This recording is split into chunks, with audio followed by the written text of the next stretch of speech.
Today I'm out here with Allie. Allie, how old are you? I'll be 30 at the end of July. And we were talking earlier, you're telling me that you're out here homeless doing blues. How long has that been going on? I've been homeless for 3 years. I've been using blues for almost 5 years. Do you have kids? Yeah, I have 5. You have 5 children? Mm-hmm. When's the last time you saw them? Almost 2 years ago. Do you miss them? Yeah. Where are they? With my mother-in-law. Here in Phoenix? Yeah. And you got started with the real pills? Yeah, I was using the real blue Percocets. They were called 8 to 15s. They weren't the M30s. How I got started using the blues was a friend of mine had seen that I was going through withdrawals from the real Percocets and had given me one of those. I didn't know anything about fentanyl at the time. Once I started going through the withdrawals from these blues, that's when I started doing a little bit more research on it and found out that there's fentanyl in these pills. It's really, really hard to get off them, so. Why do you think it's hard? What makes it hard to get off of it? It turns into a mental thing. Like you can't do it or you don't feel normal afterwards after using. I've never used any other drug, so I don't know the other circumstances or what it feels like to withdraw from anything else, but everyone says that this is the worst withdrawal that you can possibly have. When's the last time you smoked? Last night.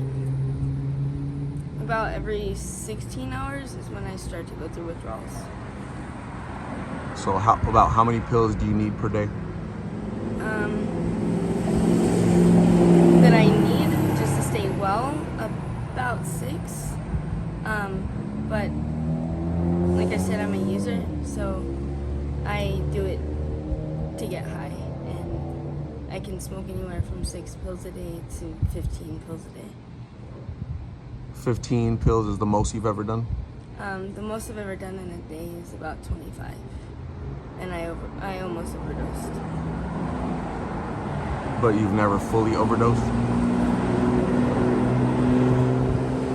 Speaking of overdose, that happens a lot. I witnessed one the other day, a couple days ago, I believe. And doesn't that scare you that you might overdose and not get up from it?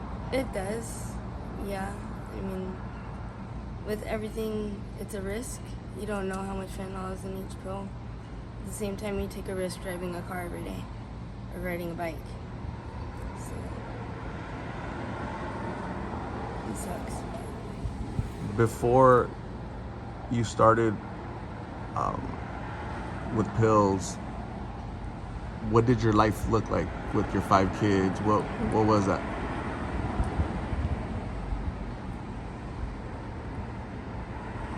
I went from having a house, a 4-bedroom house with my 5 kids and my husband, 2 cars, a boat, quads, jet skis, to this, to having nothing. So it's a big life changer. So this could happen to anybody. You don't have to be a certain color, a certain race, a certain language, a certain demographic.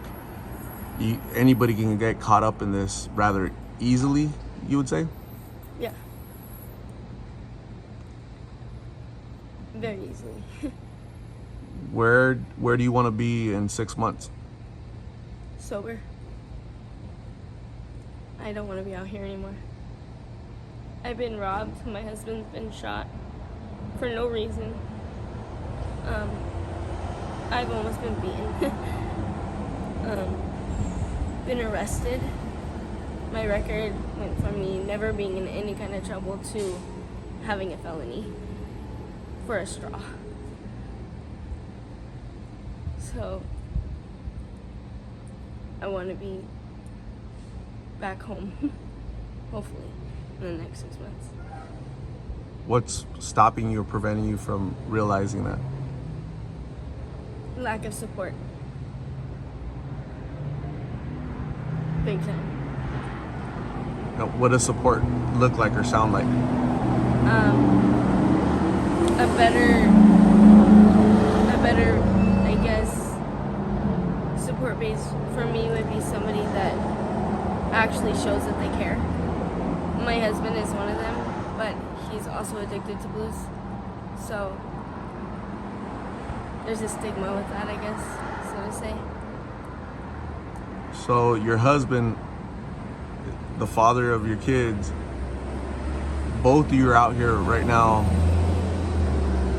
living this lifestyle while your 5 kids are with your mother-in-law, his mom.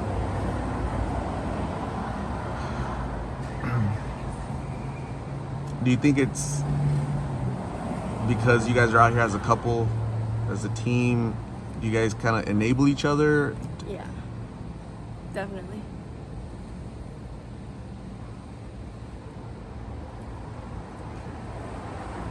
And have you ever tried professional treatment?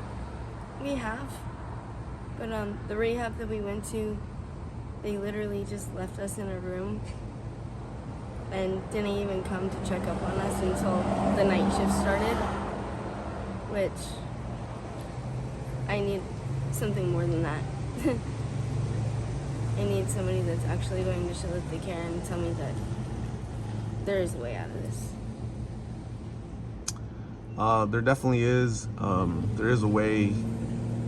I have hundreds of recovering addicts that are on the channel, and they'll comment, hey, it's not easy, but it is doable. You have to find the courage to start. Admit you have a problem, and take accountability. Don't blame others. And just follow through with it. Is it gonna hurt? Does it suck? Yeah, it's not easy, but you have 5 reasons to go through that pain, and go back to that lifestyle you once had, because your 5 children need you, the mom, you, and your husband. They have none of them right now, so I can't imagine what they're going through, what pain, what withdrawals they're going through, right? The withdrawals of not having a mom and dad, and so it's hard. It's a tough situation that you're in. And my last question is, what would you advise people, young people, any people, married people, people that were your situation?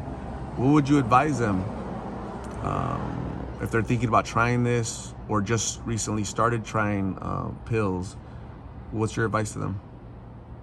Stop while you can. Don't pursue it. There's nothing good that's going to come from it at all. You'll lose everything eventually. If it's not within the first year, eventually it'll come. Just don't. Allie, thank you for having the courage to share your story. I honestly believe that of all the thousands of people throughout the world that are going to watch this, somebody is going to be touched by your story, and they'll stay away from this. They'll learn from you. So thank you very much. I'm going to give you my information so you can contact me when you and your husband really do need to go to treatment. Sometimes it takes a stranger to plant a seed and demonstrate that support, right? You're not alone, but you guys need to get out of this lifestyle, because there is no love out here. The streets are tough. There's violence, but you're putting yourself in this violence. You need to get out and go back to the love that your children will give you. Okay? So thank you, Allie. You have a good, try to be safe out here, okay? Thank you.